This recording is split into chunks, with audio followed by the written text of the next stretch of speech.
Hey guys, we're getting live from the Cork. Dolores will be speaking, so stay with me.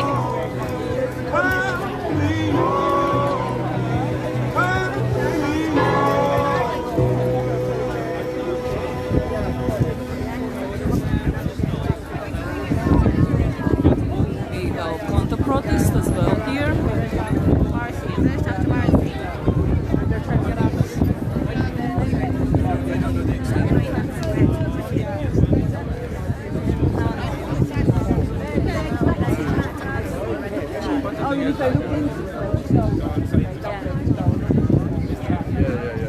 Lots of guards because of them, of course, not because of us.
Nice crowd, we're getting more and more.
Two. 1 2 1 2. Hello everybody! Thanks for making it out today for this peaceful gathering for truth and freedom. Welcome fellow truth lovers and freedom lovers. We all know why we're here, we're all concerned about the future. We can all see what's happening. Our freedoms are being removed for something that we know is not dangerous. It's as deadly as the flu. This coronavirus is as deadly as the flu, which is not very deadly at all. So we're here to listen to the wonderful Professor Dolores Cahill.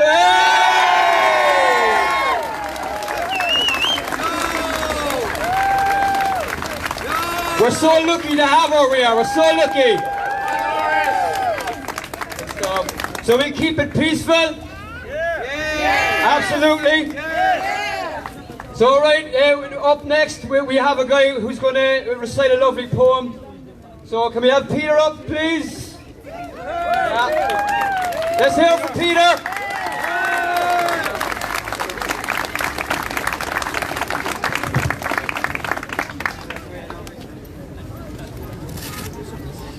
The story starts just like that. Chaotic, confusing, we're all in it now. Where did it start and when will it end? Acting your part on the stage, what parts have you played?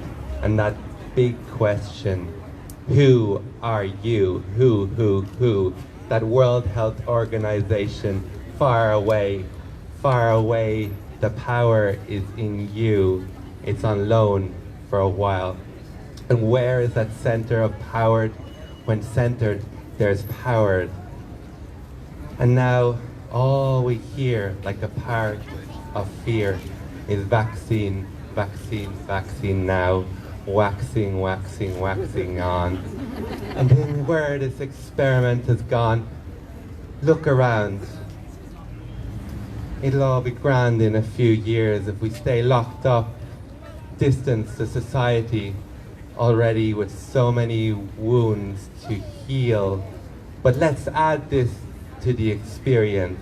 Let's see where this will go, reciting mantras. Back off, stay safe, McDonald's, Coca-Cola, locked up, shut down, not allowed to sing.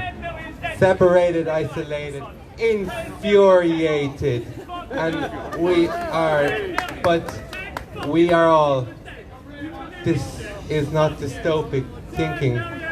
This is not dystopic thinking. We're in it now. And we started life in a single cell, which feels like we're in a zoo. We cannot stay.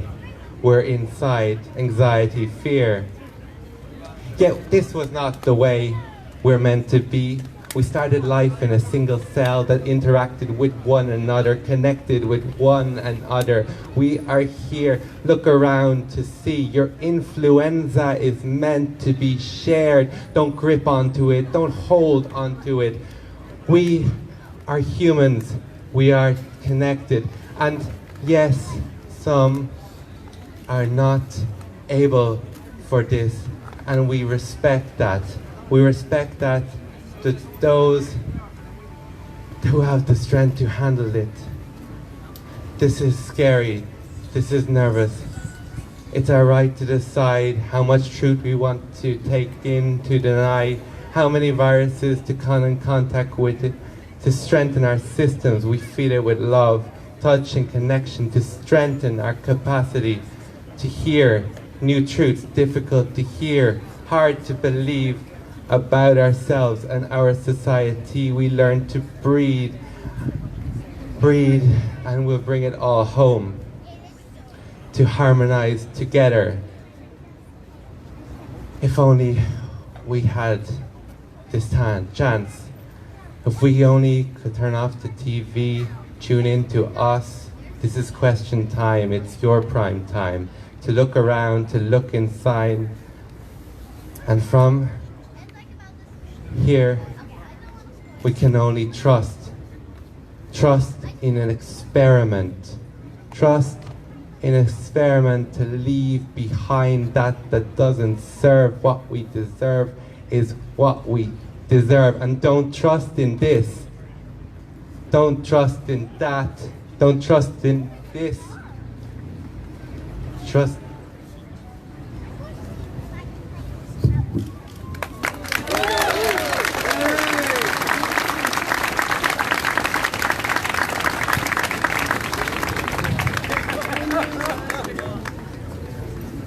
This is a statement from Maeve Murran from Health Freedom Ireland.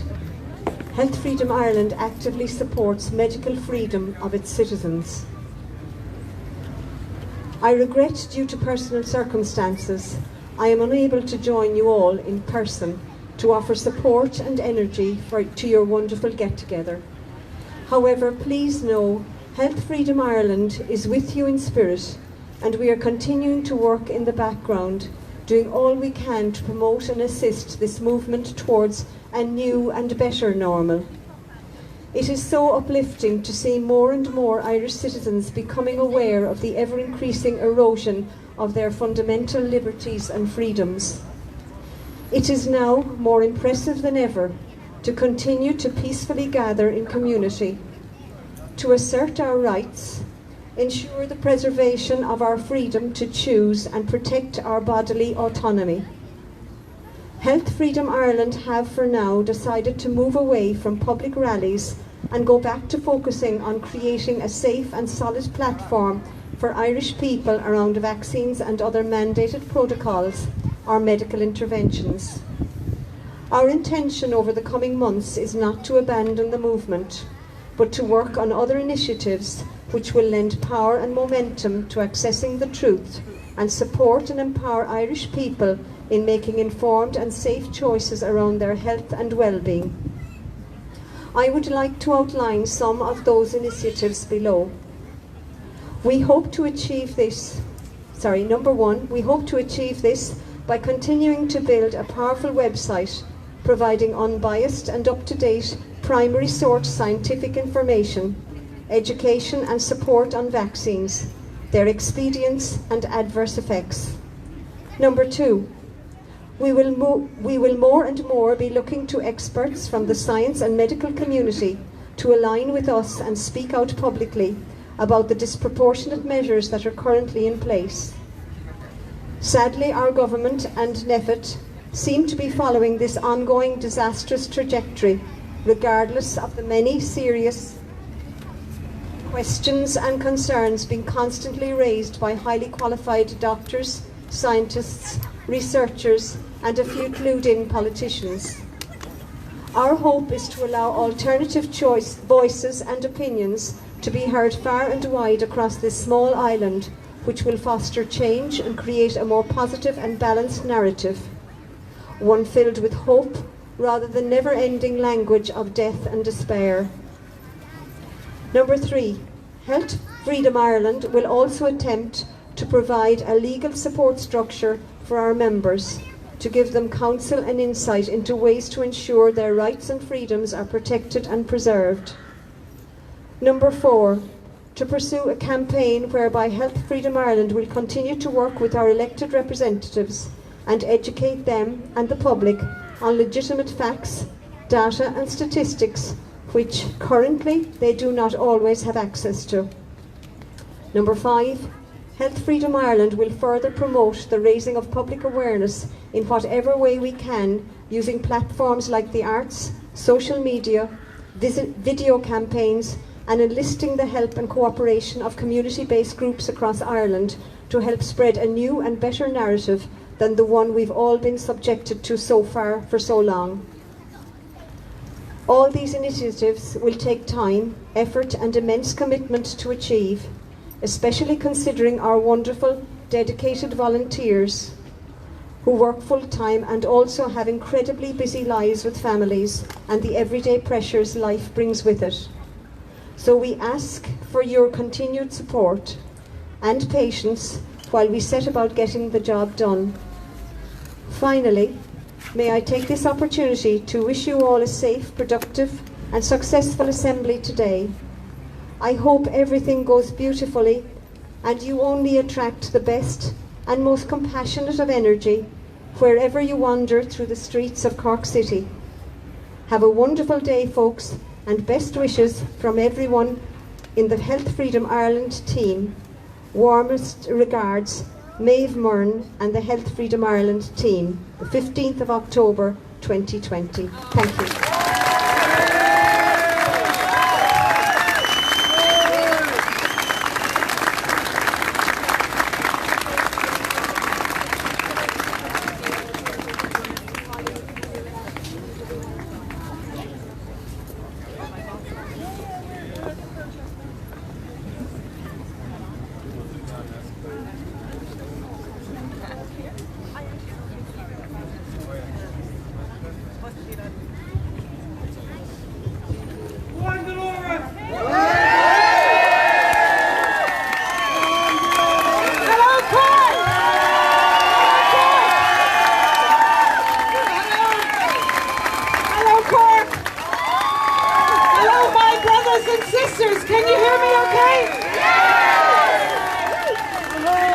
Tipperary woman, I would say, up Cork! But then if you would say, up Tip! Up Tip! I have to get that one in. Okay, my brothers and sisters, it's great to see you today. And I'd just like to thank our brothers and sisters in the Guards. And hope that someday soon they won't have to wear masks, because why we're here is to shed for truth, for freedom and for love. Isn't that it? Truth, freedom and love. Truth, freedom and love. So I'm just going to talk very briefly on three things. One is just about the figures around COVID-19. second is around the truth and to let you know what happened in Berlin when I was president of the World Doctors Association and we had a rally with Dr. Heiko Schöning and 20 other countries. And the last thing is to tell you and our lovely friends in the police about freedom and our inalienable rights that can never be taken away from us and are in the preamble of the Constitution. Our rights for freedom to travel. So the police cannot ask you where you're going. Our fundamental rights to think, freedom of speech and freedom of assembly, so that the government cannot be bringing in public health emergencies that are not based on data. The public health emergency is in the hospitals and health service has been closed down. People not being diagnosed with cancer, and the shame of masks for children and teenagers and the guards and bus drivers and elderly people who have underlying conditions because the masks reduce the oxygen, they increase carbon dioxide. The microfibers in the masks, as I was talking to Judy Mikovic on Thursday, is potentially like causing you asbestos, and with a number of months, everyone wearing the masks will be sick. So my talk today is just briefly about immunity, the stats, freedom, what's happening in Berlin and Stockholm and Ireland and around the world, and to tell you about the importance of our freedoms. And really to explain to the guards, as they do, stopping me, and I explain to them that it is unlawful detention. They are not allowed to ask you where you are going. We have fundamental rights of freedom to travel. Freedom to travel, freedom to think, freedom of speech, freedom of assembly, bodily integrity, and no act of law of the Dáil or the Senate or any bogus politicians can take away our inalienable rights.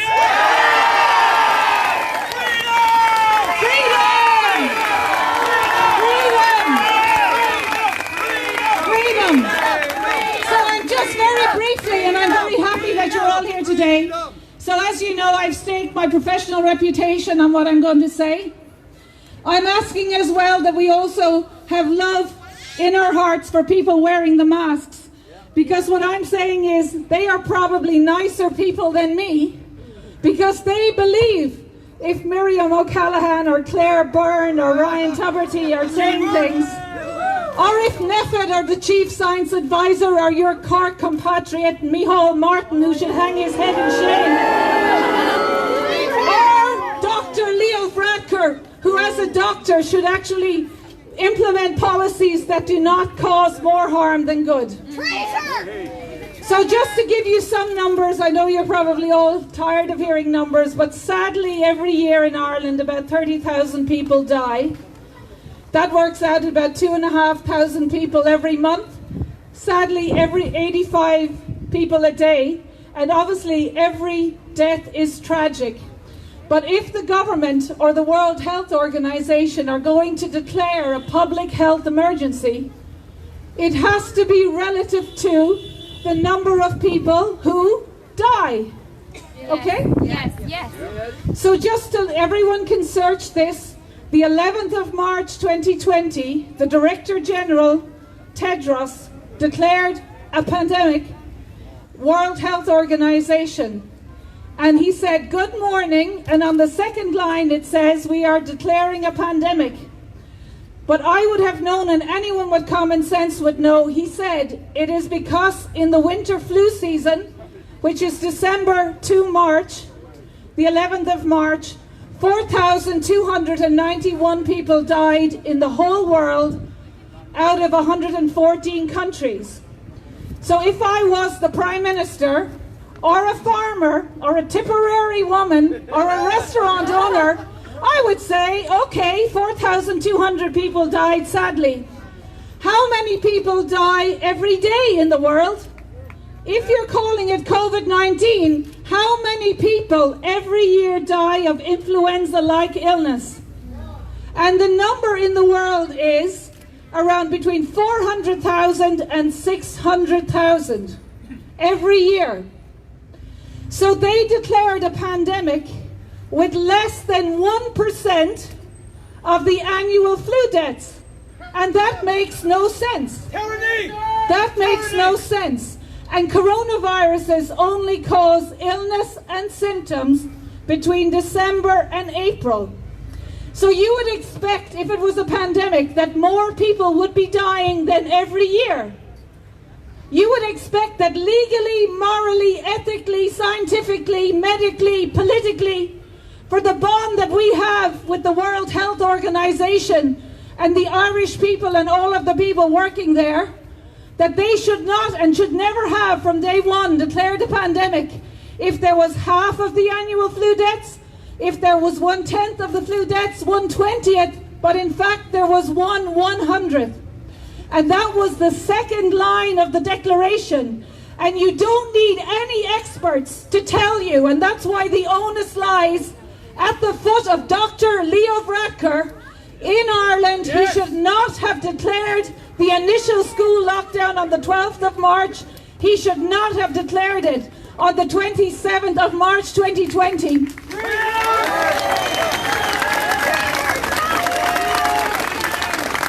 And so what I'm saying to our lovely brothers and sisters who are the guards, that actually what you are involved in doing by implementing the restriction of our fundamental rights, telling us we can only go 2 kilometers from our home, 5 kilometers from our home, based on a influenza-causing pathogen that is killing 1% of the annual flu season, it is wrong. And you, every single policeman and woman, every single teacher, every single school principal, under the notice of liability, the lockdown is causing more harm than good. Yes. I will tell you why. And so I'm going to tell you how you talk to these policemen who are infringing on our rights, because they swore an oath under their act as guards to uphold the Constitution. And in the preamble to the Constitution, it talks about our unenumerated rights. And our unenumerated rights, you might not know what that word means, is they are not spelled out. They are also called in the American Declaration of Independence and we the people, from people like Jefferson, our unalienable or inalienable rights. And this is crucial, okay? Because if we want to stand and get our country back and get our freedom back, it is of utmost importance that the police are not breaking the law. Yes!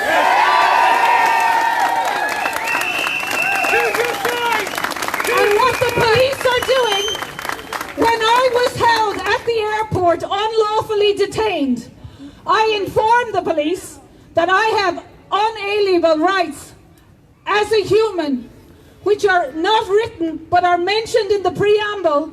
They are above. They are from the people, they are given to us as men and women. They are above the nation, they are above the state, they are above any act of the Dáil or Seanad. And in the Constitution it says that no act of the Dáil or the Seanad, no guideline and no recommendation can infringe on our inalienable rights. Freedom to travel, freedom of speech, freedom of assembly, freedom to practice our religion, and bodily integrity. Bodily integrity.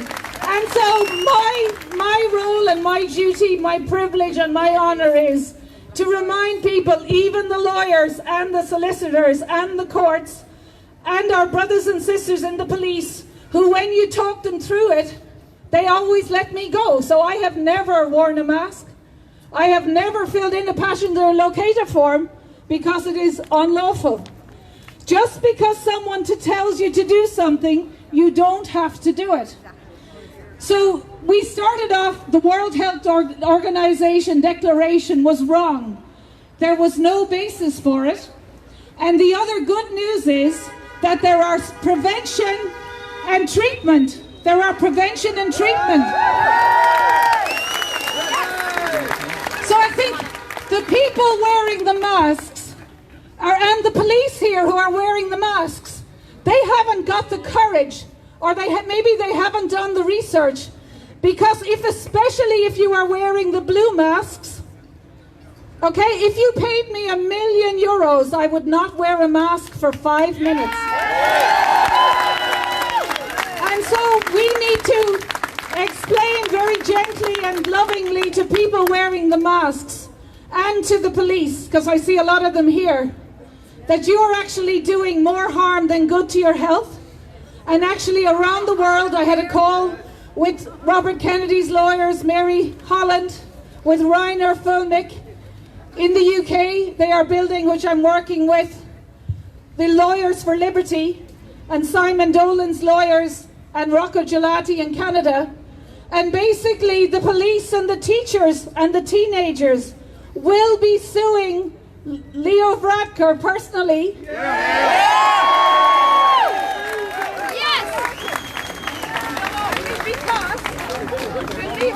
Wait, the microphone. 1 second. This is like being on YouTube.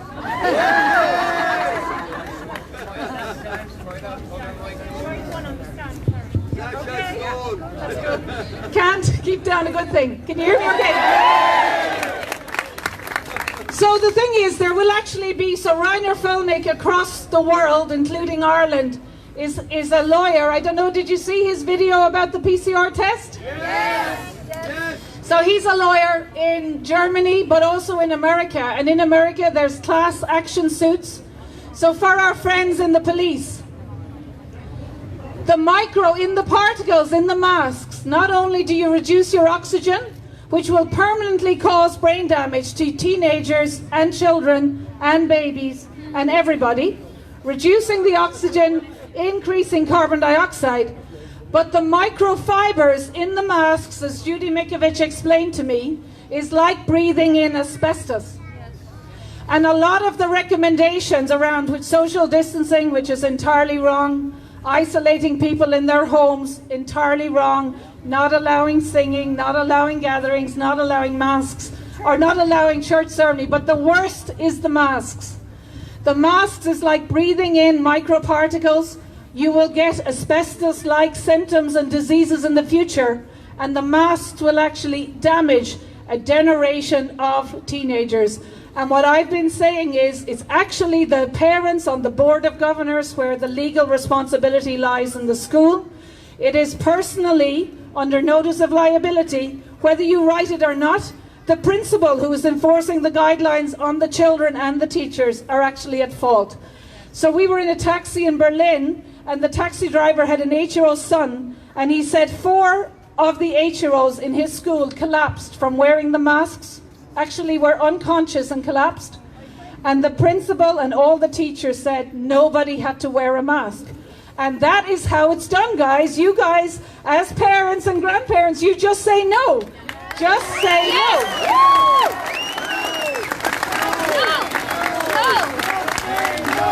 Just say no. Just say no. Just say no. Okay, just say no. So then, just on the COVID-19, on the immunity, the good news is, and I can't believe I'm still allowed to say this, the good news is we have prevention and treatment. So the prevention is, and just so you know, there have been 10 Nobel Prizes in the last 100 years for vitamins. So these are very well established. There are meta-analysis. In July, Scotland recommended vitamin D for every single person in Scotland. So the prevention is, so if you're 80 or 90 and you have a grandparent and you want to show them this video, you do not have to be afraid. So the police don't have to be afraid, or teachers, or the elderly, or anyone. You just have to take responsibility for your health, take some vitamin D, C, and zinc in the months over winter, and that will allow your beautiful body and your beautiful immune system that if you come across the pathogen causing COVID-19, you will be healthy, and there's no need to be locked down, there's no need to live in fear. So that's good news.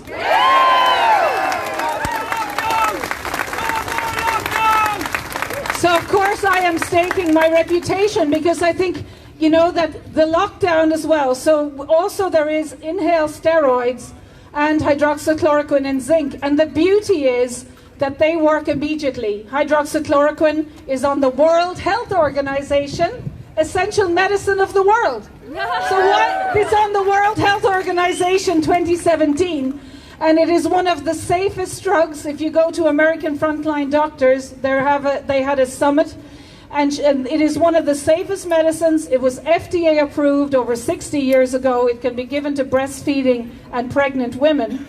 And so it means that if you are elderly, you should get zinc and hydroxychloroquine, right? And so part of what this COVID-19 is doing is laying bare the bond between our doctors and us as patients.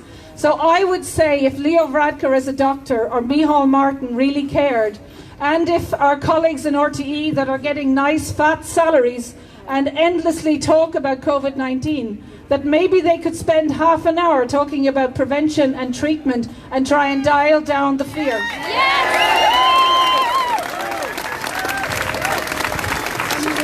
So the good news is this causes 1%, or has done when it was called. There was no need for the pandemic. We have been working behind the scenes trying to get people to legally stand over the COVID-19 deaths, and the Central Statistics Office quarterly statistic Q1, quarter 1 2020, the number of deaths in Ireland from COVID-19 up until the first week of April, January, February, March, is 0.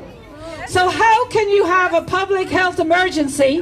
How can the police be stopping people if there are 0 deaths? Because from other illnesses and infectious diseases, we have 85 deaths a day, 2,500 deaths a month, 30,000 a year, but none of them up till April were COVID-19. So there is no legal, medical, scientific, moral or ethical basis for the lockdown. And essentially the guards should be apologising to us, the Irish people, who pay their salaries. They are not acting lawfully.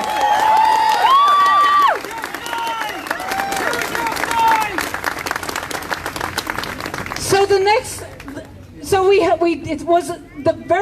most important thing that I am now saying is that every single one of the COVID-19 deaths were preventable. Okay, there should be 0 deaths between April and September. So the Central Statistics Office has said it varies around 98 deaths up until the beginning of September. But what I'm asking for everyone now, if you have a death cert with COVID-19, sadly from a loved one, please contact me or contact people in Cork who know me, because essentially we have now got lawyers, we're doing this across the British Isles, that those people, that death was preventable, because that probably meant that they didn't get the prevention and they didn't get the treatment in time. And if doctors do not make available a prevention that can save death, the doctor can be up in front of the regulator if it was working properly, but can also be up in court for contributory manslaughter, for negligence, and for contributing by not giving the proper treatment. And I know that sounds very litigious and very strong, but the reason why we're doing it is that the governments around the world and in Ireland are basing the lockdown and the infringement on our lives, our education, and isolating us from our religion, from our church, and from our elderly relatives, is based on COVID-19 deaths, so they are encouraging around the world doctors to put down COVID-19 deaths, but those deaths are preventable, and the coroner should have an autopsy and a public inquiry for every single one of those COVID-19 deaths, because those deaths are preventable. And the police should be called to every single one of those COVID-19 deaths, because those deaths, if they were in the care home, are preventable. So did the care home owner or did the nurse in the care home call the doctor in time? Did the doctor give prevention? And it's not just for 2019, 2020, because if one doctor is up in court, we don't want them to be, but they're not doing their job. The police are not doing their jobs, the care home workers and the coroners, because if all of those people were up in court for contributory manslaughter and losing their licenses and going to prison, For October and the next coming year, the elderly people in the care homes will get inhaled steroids, will get vitamin D, C and zinc, and hydroxychloroquine will be made available. So we're here for the elderly. We have not forgotten the elderly. The elderly are not prisoners. The elderly are not prisoners. It is entirely wrong that the HSE and the care home workers are not allowing the elderly leave the care homes. They are not prisoners. There is a study, and this is very important, in Switzerland that was looking at the harm of the lockdown. And so as well, why I call this crimes against humanity in May 2020, deliberately so, because I have been in contact with people around the world advising governments, explaining there was no need for the lockdown, there was treatment and prevention. But if governments don't make it available, every single Prime Minister and every single guard and every single head of the guard and every single doctor are actually involved in crimes against humanity. It actually makes the definition, because there are extensive preventable deaths, and instilling fear and falsely imposing laws against the population to lock them in their homes so that they cannot meet their family. The isolation and the loneliness is known for 30 years from economic papers, social science and health to cause more than 10 times the harm than the benefit of the lockdown. It is wrong. It has to be stopped.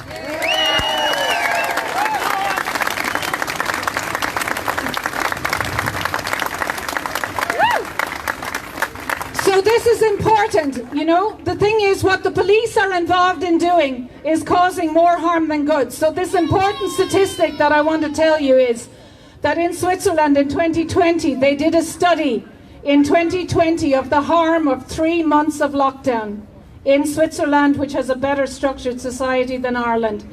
And they worked out that every single person in Switzerland lost 3 months for the lockdown, which was less severe in Ireland. We've had a lockdown now of 6 months. So what we have 98 deaths, sadly, from COVID-19. But we've had 2.5 million years of death in the Irish population, directly laid at the foot of Leo Varadkar and Micheál Martin for 6 months of the lockdown. It's 2.5 million years of death for the Irish people, because everyone will live 6 months shorter for 6 months of the lockdown. This is what the politicians are doing, and say no to the lockdown. Say no to the lockdown. No to the lockdown, because they are bringing this to us under the guise of caring. It was entirely wrong that they locked the elderly, that they isolated them from their family when they were dying, that they gave them breathing suppressing morphine instead of life-enhancing hydroxychloroquine. Entirely wrong. It is entirely wrong and not supported by the evidence for masks. It's entirely wrong to keep children from school. It is entirely wrong to close businesses. It is entirely wrong for the police to be asking us where they are going. They are bringing in all of these measures under the guise of caring, when they are shortening the lives every day that you are all on lockdown. Your lives are shortened by a day, every single one of you. There is multiple times more harm than good from the lockdown. Say no to the lockdown. No to the lockdown. No to the lockdown. No to the lockdown. Okay, and the last thing then is just to give you some hope.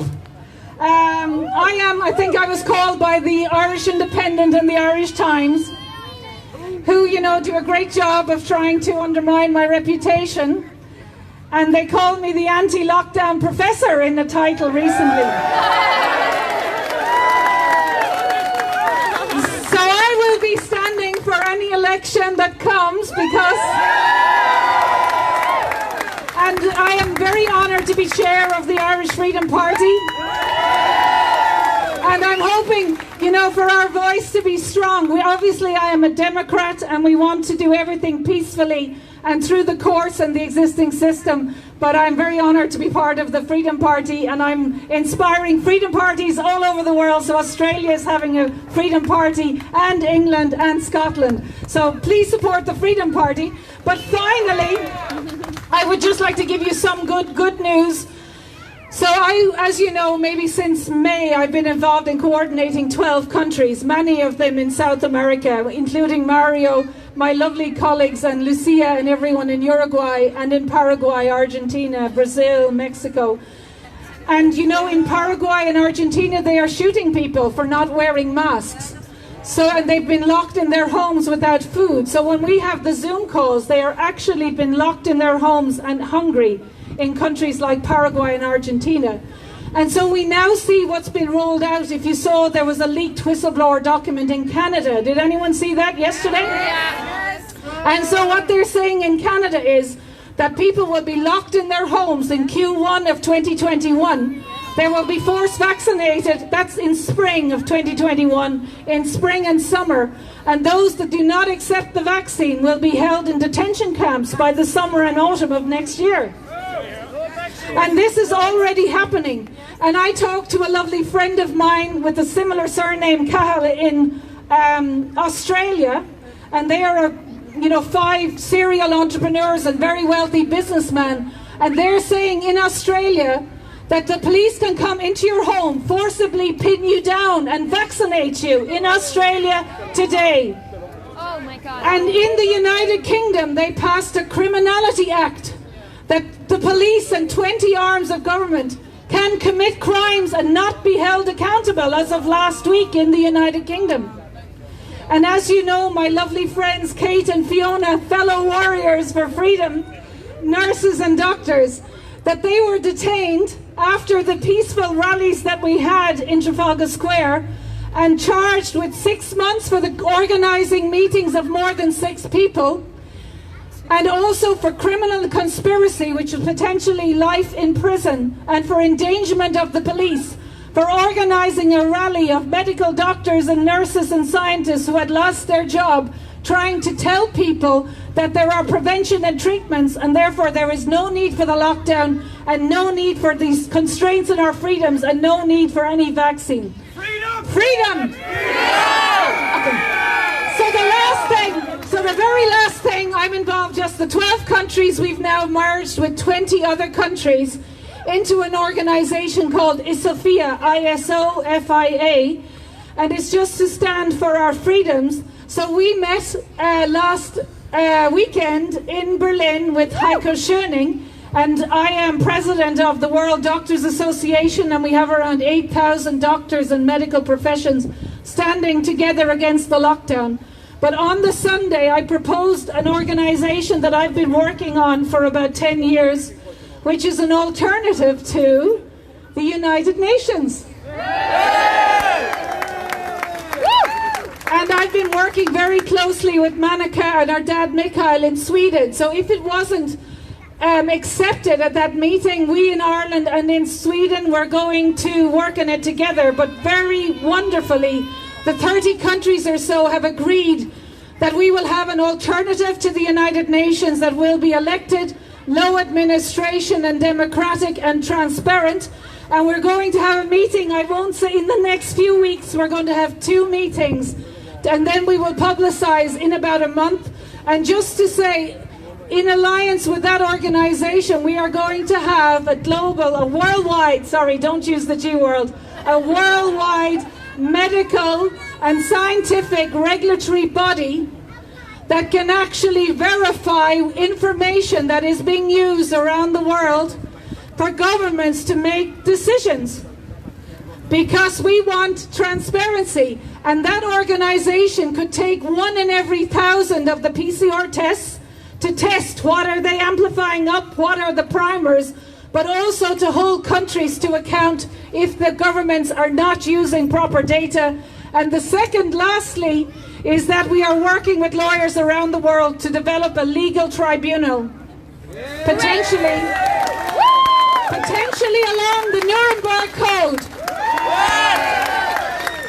And the idea would be for you to video every interaction you have with the minister, with the principal, with the policeman, because if the police are acting unlawfully, and it is now, we have got lawyers in 5 continents that have said that since the 11th of March 2020, including information in Ireland from the drug registers, the pharmacy registers, the doctors registers, the police registers, the care home registers and the deaths, that in Ireland we meet the criteria not only for crimes against humanity, but genocide against the carers in the care homes. And what we are saying as doctors and nurses and scientists and parents and mothers and fathers and brothers and sisters is that if the Irish government think they can lock us down, and if Canada think they can lock us down for next year, and they are going to be tyrannical and asking us where are we going without any public health emergency, acting unlawfully and not according to the Constitution, we will have a website there on this tribunal that you video it, and under Lawyers for Liberty in the UK, you will get legal support to actually hold the individual police under notice of liability to account. So thank you very much. Thank you very much, everyone. Thank you very much. Thank you very much.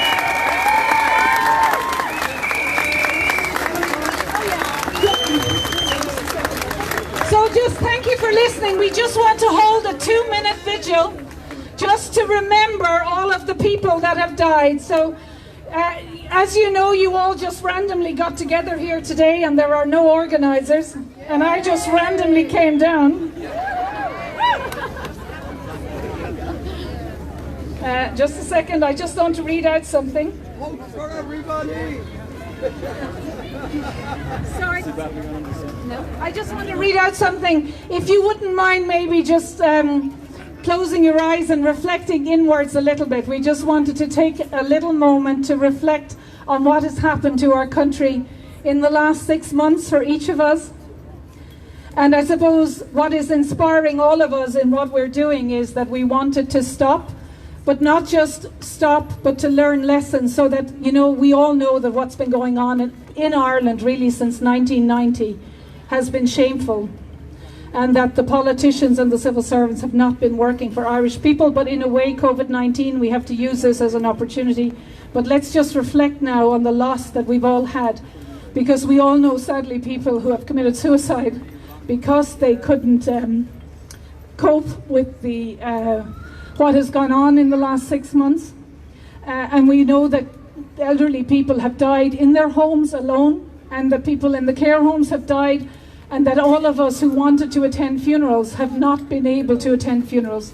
So we would just like to pay tribute to all of those who have died, all the elderly who are isolated and alone now, that we miss them and we love them. And maybe if you would like to send them a card or something to remember them. And those in the nursing homes who are separated from loved ones and unable to see them and hug them. All the mothers giving birth alone. Fathers who missed their baby's birth. All those who had their cancer screenings and health screenings, operations and treatments cancelled and delayed. And we especially think today as all those who have exacerbated mental health issues, who are for the first time having mental issues, as my beloved friend Claire. And physical repercussions, and who may be in pain because of not having the operations. All of those who have developed depression and anxiety, who have been tipped to their limits. All of those who we've lost to suicide. All of those unable to say goodbye to their loved ones or have a funeral gathering for them. All of those whose weddings were cancelled or reduced. All of the students in primary school, secondary school and in the universities who had their exams cancelled. And students and teenagers who cannot go about their normal lives and have suffered so much socially. All of those who have lost their hard work for businesses and farms and jobs. And we would just like to call for a few minutes silence. A harp will be played in their honour. And then if any persons would like to come and light a candle to remember their loved ones, you would be most welcome. May they rest in peace, and thank you very much.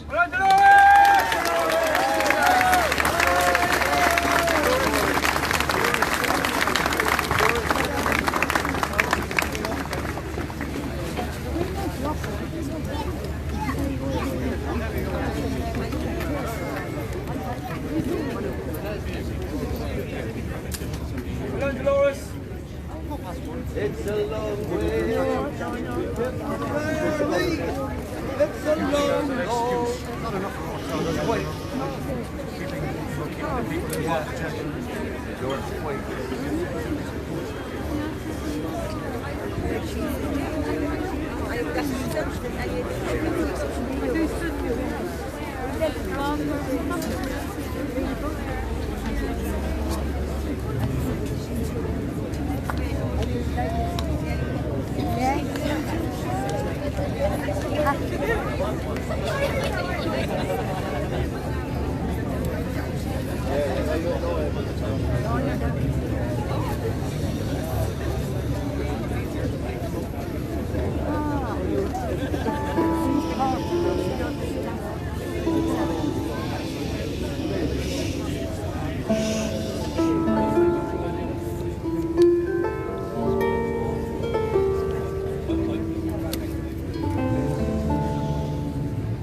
Gerard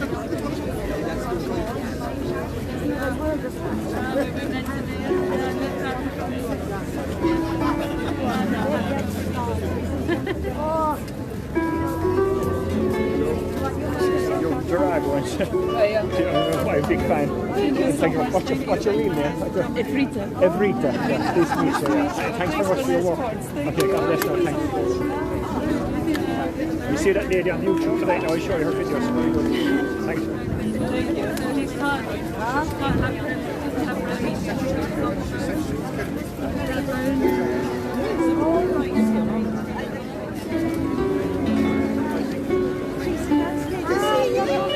No idea where is everyone going. I think it's not end yet. Everyone's moving somewhere.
Okay guys, I believe it's it for now. If something interesting happens, I'll come back on the live. Thanks for watching!